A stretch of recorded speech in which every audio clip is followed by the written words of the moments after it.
Welcome to Field Notes by Zofia Reych, and the title of today's note is Books. One of the best things about getting your own place is that your books finally have somewhere to settle. Between moving out of my mum's place and moving into our very own home with Andy, I spent 12 years not knowing what to do with all my new volumes. Books for university, books randomly bought at airports, and books that were gifts. All of them had to be stored somewhere, at times moved from one rented apartment to another, waiting patiently for when they too would have a place of their own. At some point, they were spread between boxes at my father's house in Warsaw, at my friend's cellar in Sheffield, and at Andy's parents' attic in Sutton Coldfield. Despite an acute aversion to accumulating most possessions, books are something I collect with love. Seeing our brand new shelves already tightly filled, a friend recently asked if it wouldn't make more sense to give all of the old books away to make space for new ones. Perhaps it would, but it's not something I'd do. That's also why I try to invest in hardbacks, so I know they will last forever. A recent discovery is that second-hand French books can be ordered cheaply off the internet, unlike the English ones, which tend to be quite expensive. And so I got myself a beautiful 1964 cloth-bound copy of Les Misérables. Incidentally, the edition is identical to the Polish translation that my grandmother bought for my mom long before I was born. It was one of the books I grew up with, read and reread many times, handled carefully before being put back on its place on the shelf. Dog ears and notes on the margins were out of the question. Hands had to be washed. No food or drink in sight. Like many others, Les Misérables is a book that I read more times than I can remember, although never in French, and reading in the original always feels like reading for the first time. I will likely read it many times more, and having it at home is a comfort. After more than a decade of rented rooms and apartments, I'd go as far as calling it a luxury. Handling a well-bound hardback, especially one with pages yellowed with the passage of time, can give a peaceful sense of stability. Still, I try to treat all of my books well, even the shitty paperbacks, and I hardly ever give any away. One of the few exceptions was Twilight, which I found tossed into a rubbish bin on a Hong Kong street, and, upon telling that story to a friend, she was quick to reply that it was exactly where it belonged.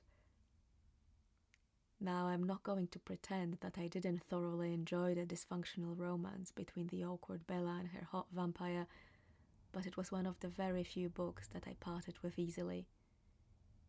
Perhaps it was the pulp fiction style of the prose, or the fact that I wanted somebody else to happen upon it as I did. Either way, I left it behind in Hong Kong, at Chungking Maison. I did, however, take home from Hong Kong a low-quality edition of Atonement, which I bought for what seemed like a fortune. It immediately became one of my favourite novels, but soon after a dodgy flatmate stole it from me in London. Now, on my Fontainebleau bookshelf, I have a beautiful hardback copy, a gift from Andy. To digress, I love the creative freedom these field notes give me. The notion of writing on a subject, of sticking to a structure and building an argument was what prevented me from writing creatively, freely, for a very long time. Some time ago, I noticed that despite not caring much for the form, I could express myself and connect with readers through Instagram more easily than when I tried to create what I'd myself call a quote-unquote good article. Stifled by my own expectations, the result was rarely good at all. These field notes are meant to be spontaneous, messy and raw, like any anthropologist notebook or field notes.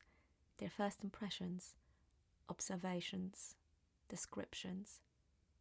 But, unlike anthropologists of the old, I am not travelling to faraway locations, a practice rooted in colonialism and exploitation, but looking around myself and inwards. And so my field notes will also be full of ideas and questions that pass through my head, all noted and sent out to you in the hope that they stir something in you too, provoke thought, maybe bring out emotion. Now, back to books. Starting out, this note was not meant to be about my love for collecting them, but about Karen Armstrong's A Short History of Myth. When a few weeks ago I put up our new shelves, I got to stack them not only with my books, but also with Andy's, similarly accumulated over the years of living in rented apartments. And while organizing mine felt like reconnecting with long unseen friends, Andy's boxes were full of surprises, with English classics I never got round to reading, social sciences galore, and the additional thrill of discovering titles which accompanied him long before we met. Without knowing anything about the title or the author, Armstrong's thin volume on mythology was the first one I picked out, and the link she makes between mythical thinking and creative fiction turned out to be bold and astonishing.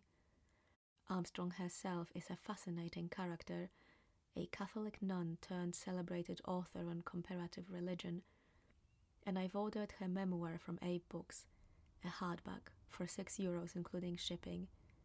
If books are no longer a luxury, then having a shelf for them still certainly is.